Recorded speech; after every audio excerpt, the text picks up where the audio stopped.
दोस्तों अगर आप पीएफ के मेंबर हैं तो आज की वीडियो बहुत ज़्यादा इन्फॉर्मेटिव होने वाली है, क्योंकि इस वीडियो में मैं आपको प्रैक्टिकली दिखाऊंगा कि अगर कोई मेंबर एक्सपायर हो जाता है तो उसके केस में हम कैसे उसका अकाउंट चेक करते हैं और कैसे डिसाइड करते हैं कि इसको कितना बेनिफिट मिलेगा या क्या बेनिफिट मिलने वाला है। तो आज के केस को समझ लीजिए। यहाँ पे हुआ ये है कि एक फीमेल है जो एक्सपायर हो चुकी हैं 2 जून 2023 को और जो कि अनमैरिड थी, ठीक है। तो यहाँ पे हमें सबसे पहले ये डिसाइड करना होता है जो मेंबर एक्सपायर हुआ है वो मेल है या फीमेल है, ठीक है। अगर वो मेल है या फीमेल है फिर हमें ये देखना होता है वो मैरिड है या अनमैरिड है, ठीक है। अगर वो मैरिड है तो उसके बच्चे हैं या नहीं है, ठीक है। अगर बच्चे हैं तो 25 साल से कम हैं या बड़े हैं, ये सारे फैक्टर्स देखने होते हैं। तो ये सारे फैक्टर्स के लिए मैंने अलग अलग वीडियो बना रखी है प्लेलिस्ट के अंदर में, आप वो प्लेलिस्ट जाके देख सकते हो। फिलहाल मैं यहाँ आपको प्रैक्टिकली दिखा रहा हूँ कि ये जो मेंबर एक्सपायर हो गया है तो मेरे को इसका अकाउंट कैसे कैसे चेक करना है। एक एक चीज़ डिटेल में बताऊंगा। अगर आपको ये जानकारी के लिए देखना हो या आपके साथ ऐसी कोई दुखद घटना हुई हो तो आपको क्या क्या चीज़ें देखनी होंगी वो आप ध्यान से समझिएगा। सबसे पहले हमें मेंबर होम की वेबसाइट पे जाना है। मैं आपको ज़ीरो से दिखा देता हूँ। देखो ये एक वेबसाइट होती है जिसे मेंबर होम बोला जाता है। मेंबर होम की वेबसाइट पे आपके पास यूएन नंबर पासवर्ड होना चाहिए। अगर यूएन नंबर पासवर्ड ना हो तो फॉरगेट पासवर्ड कीजिए। अगर जो एक्सपायर हुए हैं उनका आधार कार्ड लिंक होगा तो आप फॉरगेट पासवर्ड करके आप ओटीपी से अपना नया पासवर्ड बना सकते हैं। पासवर्ड बनाने के बाद आपको यहाँ पे अकाउंट खोलना है। अगर कंपनी वालों ने अभी डेथ नहीं डाला होगा तो आप यहाँ पे साइन इन कर पाओगे। समझ में आई? अगर डेथ डाल दिया होगा तो आप साइन इन नहीं कर पाओगे। और साइन इन करना क्यों ज़रूरी है ये समझिएगा। साइन इन करना इसलिए ज़रूरी है ताकि हम क्या देख सकें कि इन्होंने कहाँ कहाँ सर्विस की है, और दूसरी बात हम देख सकें कि क्या नॉमिनी फॉर्म भरा हुआ है, और तीसरी बात है कि अगर एक से ज़्यादा कंपनियों में काम किया है तो उसे हमें ट्रांसफ़र करना होता है। ये सारी चीज़ें हम देखेंगे। तो यहाँ सबसे पहले देखिए जेंडर है फीमेल, और साथ में ही क्या हमारा प्रोफाइल अपडेटेड है। तो प्रोफाइल हमारा कोई अपडेटेड नहीं है, हमारा बैंक अपडेट नहीं है, पैन अपडेट नहीं है। आधार कार्ड अपडेट है। आधार कार्ड अपडेट होना अच्छी चीज़ है। आधार कार्ड अपडेट है तो इसका मतलब ये है कि इनका अकाउंट वेरीफाइड है। बैंक अकाउंट या फिर पैन नंबर होना ज़रूरी नहीं है, क्योंकि अब इस मेंबर के खाते में तो पैसे आएंगे नहीं। कृपया करके ये गलती मत कीजिएगा कि मेंबर मर गया और उसके बाद आप उसका एडवांस अप्लाई कर रहे हो। ऐसी गलती बिल्कुल भी नहीं करनी है आपको। समझ आ गई? फिर हमें कहाँ जाना है? व्यू में जाना है, सर्विस हिस्ट्री में जाना है। अब हम यहाँ देख रहे हैं कि हमारे पास 2 सर्विस नज़र आ रही है, और ये जो है 2 सर्विस में से हमें क्या करना होगा, हमें पुरानी आईडी से पैसा नए में लाना पड़ेगा। तो उसके लिए एग्जिट डेट होनी चाहिए। अब एग्जिट डेट के लिए 2 तरीके हैं, या तो हम इस कंपनी को बोलें एग्जिट डालने के लिए या फिर हम खुद से एग्जिट डालने की कोशिश करें। तो खुद से एग्जिट डालने के लिए मैं आपको सलाह नहीं दूंगा, लेकिन हम यहाँ देख लेते हैं कि हमारी क्या एग्जिट डल रही है। वो एग्जिट जो है वो पहले वाली एग्जिट से चाहिए पहले। देखो यहाँ अगस्त की आ रही है, मैं आपको समझा रहा हूँ मैं क्या कह रहा हूँ। तो ये अगस्त की डेट आ रही है ना। अब यहाँ समझो हम 1 से 31 अगस्त 2021 डाल सकते हैं। तो हम वापस अपनी सर्विस में जाएंगे। 1 अगस्त 2021 का आ रहा है, मतलब क्या हुआ, हम यहाँ पे अगर 1 अगस्त 2021 डालते हैं तो कोई प्रॉब्लम नहीं है। यहाँ एग्जिट डालने के बाद हमारा यहाँ ट्रांसफर हो जाएगा, ठीक है। तो हमें ट्रांसफर करना ज़रूरी है। ये 4 महीने की सर्विस है तो हमें ये 4 महीने की सर्विस को आगे ट्रांसफ़र करना होगा। ट्रांसफ़र क्यों करना होगा? ताकि हमारा जो ये 4 महीने का बेनिफिट है ये भी हमें आगे मिल सके, ठीक है। तो हम नेक्स्ट पॉइंट पे चलते हैं कि क्या हम सेकंड आईडी के अंदर भी एग्जिट डाल पा रहे हैं। ये भी मैं एक बार चेक कर लेता हूँ। तो हम सेकंड आईडी देख रहे हैं, बस यहाँ पे हम अभी नहीं डाल पा रहे हैं।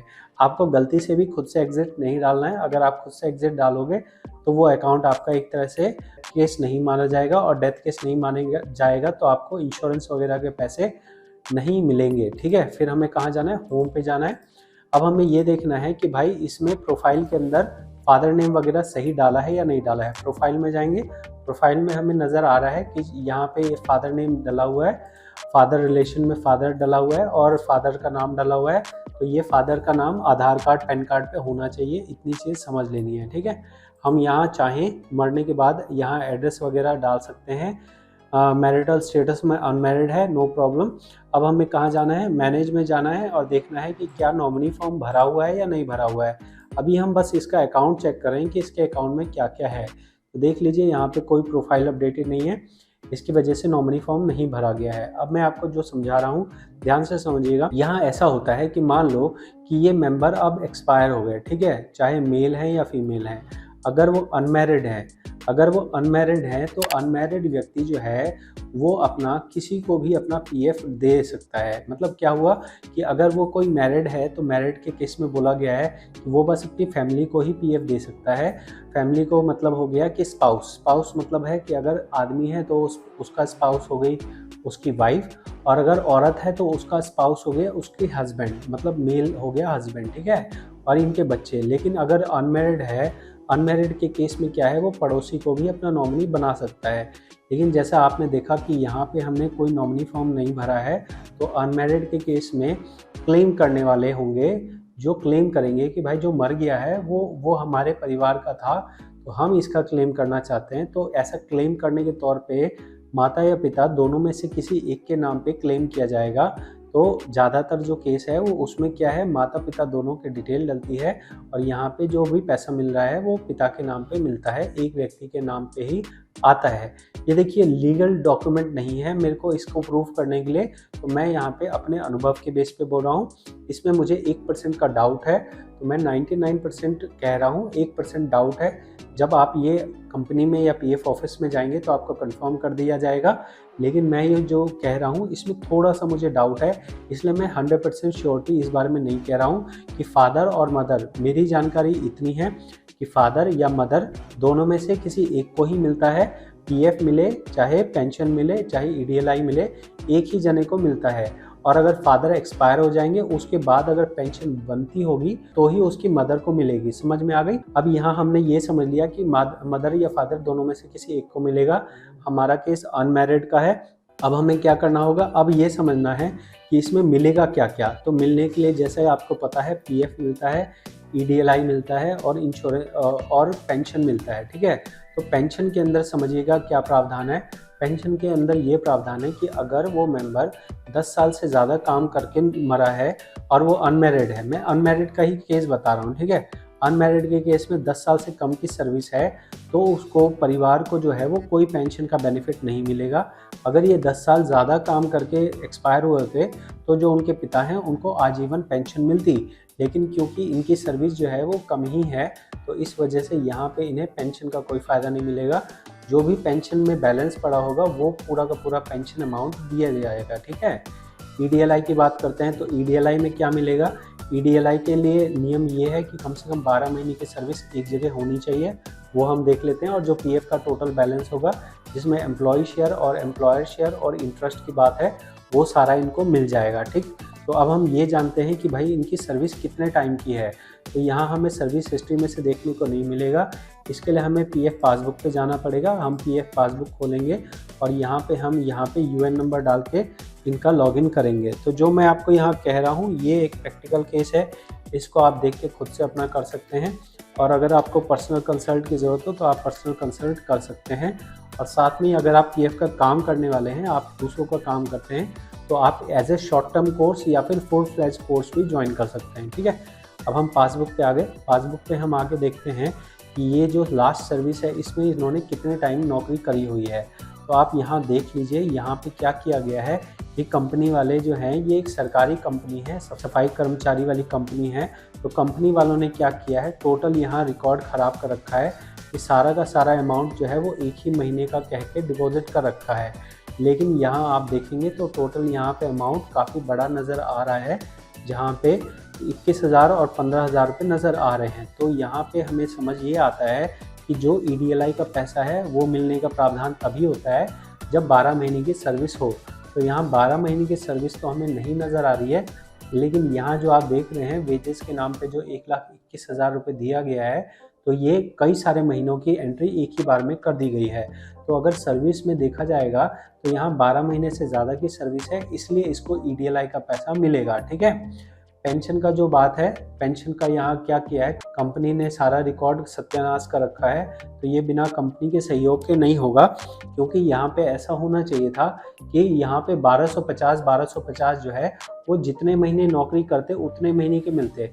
मान लो कि ये 7 महीने के पैसे हैं तो यहाँ 7 महीने के पैसे बनने चाहिए थे, जबकि कंपनी की मजबूरी है कि एक बार में मैक्सिमम 1250 से जमा हो सकते हैं। इसलिए कंपनी ने ऐसा कर दिया कि 1250 रुपये ही यहाँ पे जमा कर दिए बाकी सारा का सारा अमाउंट पीएफ में जमा कर दिया। इसकी वजह से इसका जो कंट्रीब्यूशन है वो गलत हो गया। तो ये बिना कंपनी के सहयोग के ईडीएलआई क्लेम या फिर डेथ क्लेम पास नहीं होगा, क्योंकि यहाँ कंपनी ने रिकॉर्ड ख़राब कर रखा है।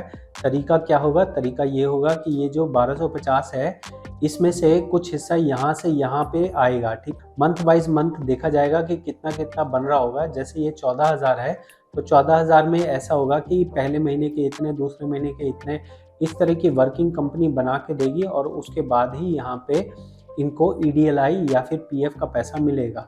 ऐसे वर्किंग के बिना इस तरह काम किए नहीं मिलेगा।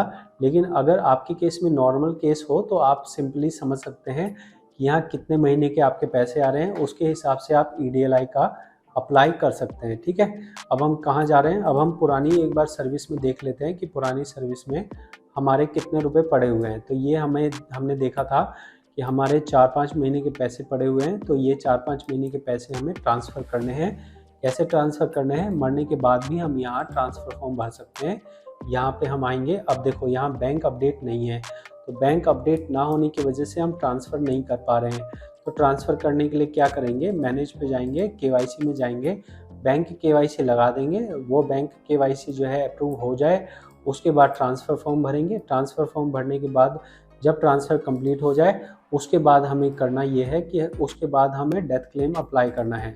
तो इसके लिए हम कैसे चीज़ें अप्लाई करेंगे? तो ऑनलाइन डेथ क्लेम अगर हम सर्च करते हैं डेथ क्लेम फॉर्म, ये फॉर्म आपको भरना होगा इस तरह से कुछ। तो आप यहाँ देख लीजिए, ये फॉर्म है भरने के लिए जो डेथ क्लेम में भरना होता है। इसका ऑनलाइन नहीं होगा। ऑनलाइन क्यों नहीं होगा? ऑनलाइन इसलिए नहीं होगा क्योंकि कंपनी ने सही तरीके से कंट्रीब्यूशन डिपॉजिट नहीं किया है, और ऑफलाइन होगा। ऑफलाइन में इसलिए हो पाएगा क्योंकि यहाँ पे कंपनी अपनी सफाई वगैरह, लेटर वगैरह बना के दे सकती है, जो सेकंड कंपनी है वो, ठीक है। तो ये हमारा सारा वर्किंग हो गई। और ये क्या चीज़ है? ये हमारा फादर नेम वगैरह भरने का है। तो अगर आपको ये जानना है कि ये फॉर्म कैसे भरा जाता है, तो आप मेरी अगली वीडियो देख सकते हैं, जिसमें मैंने एक एक चीज़ बता रखी है कि इस फॉर्म में कहाँ पे क्या भरना होता है। तो मिलते हैं आपसे अगली वीडियो में। बहुत बहुत धन्यवाद।